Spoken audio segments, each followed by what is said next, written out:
Are you going to Charleston, South Carolina? And are you hungry?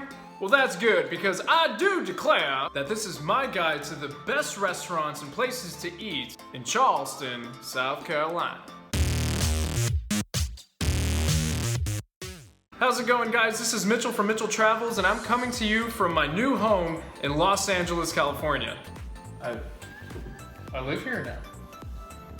And today I'm actually going to be talking to you about one of my favorite American cities, and that's Charleston, South Carolina. But I'm going to be focusing on where to eat. And I know that I previously made a video on Charleston, but it was sort of more of an audition guide. So for the concept of this guide, I'm going to break it down for best places for breakfast, lunch, and dinner. So without further ado, I do declare that it is time to check out some restaurants. Alright, rise and shine, amigos, it's time for breakfast. Where do you go for breakfast in Charleston? I'm gonna give you two spots. I'm walking over to Rutledge Avenue and the Hominy Grill. Now, the Hominy Grill is a simple spot, and it's really famous for its brunch, though it's open until about 9 p.m. on most days. But say you're strolling along King Street, go to the Rarebit. Just like Hominy Grill, Rarebit's open till later, but it's really good when it comes to breakfast, so go check it out when you wake up. Or if you have a hangover because you were at the Silver Dollar way too late.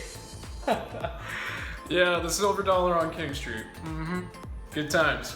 I mean, if you want to get plastered for $13, then the Silver Dollar and its plethora of college students is exactly where you want to go. Check out the Belmont instead. Keep it classy, have yourself some fine bourbon, and a little hipster making your cocktail. Alright, so it's a little bit later in the day, it's time for lunch. To me, there is no competition, and I'm going to give you one option, and I will go back to this later. Justine's Kitchen. Lordy, Lord, Lord. Everything this establishment touches turns to gold. But a couple of things you have to get when you're at Justine's Kitchen. The fried chicken, which till today is still the best fried chicken I've ever had, and an abominably strange and amazing dessert, Coca-Cola cake. So, it's cake, and it's made with Coca-Cola, and it's insane.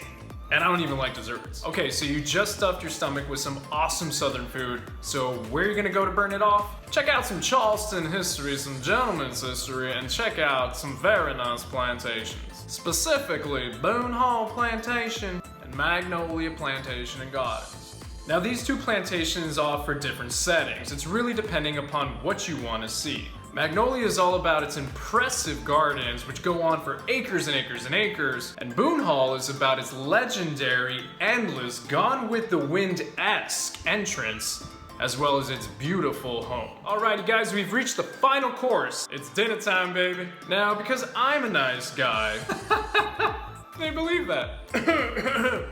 I'm gonna give you two options here as well. I'm gonna give you the fancy dress-up option, and I'm gonna give you the chill option. Charleston is a very classy city, so if you want to be a true lady or gentleman, then you dress up and you go to slightly north of Broad, or for short, S.N.O.B. On East Bay Street and adjacent to the French Quarter, slightly north of Broad, is one of the hottest restaurants currently in Charleston, and it is the place to be seen in your nice suit. So it's traditional low country cuisine, but with a fine dining touch, and it'll be sure to blow your taste buds off the charts. And do yourself a favor, have yourself a mint julep while you're there, please. But hold on, there is one Charleston establishment that I hold dearest in my heart. It is the epitome and absolute representation of all low country cuisine and ambiance. The one, the only, Bowens Island Restaurant.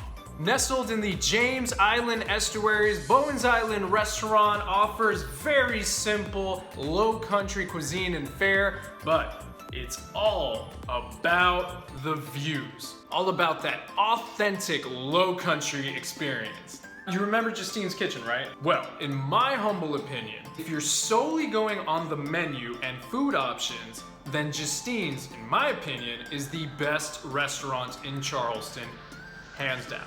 But if you're talking about the experience and the ambiance in which you are dining, then Bowens Island Restaurant is exactly where you want to be. It's raw, unpretentious, straight to the point, and uniquely South Carolinian. Here's my final bonus activity. Before you get your hands on some steamed oysters, which are seasonal by the way, make sure you talk to the good folks over at Charleston Outdoor Adventures and get yourself a kayak.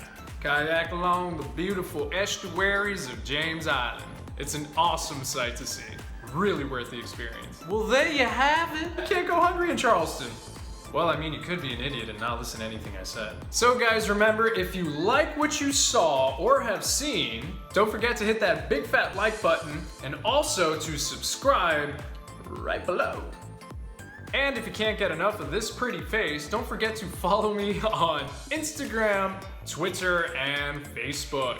Well, ladies and gentlemen, until next time, happy travels.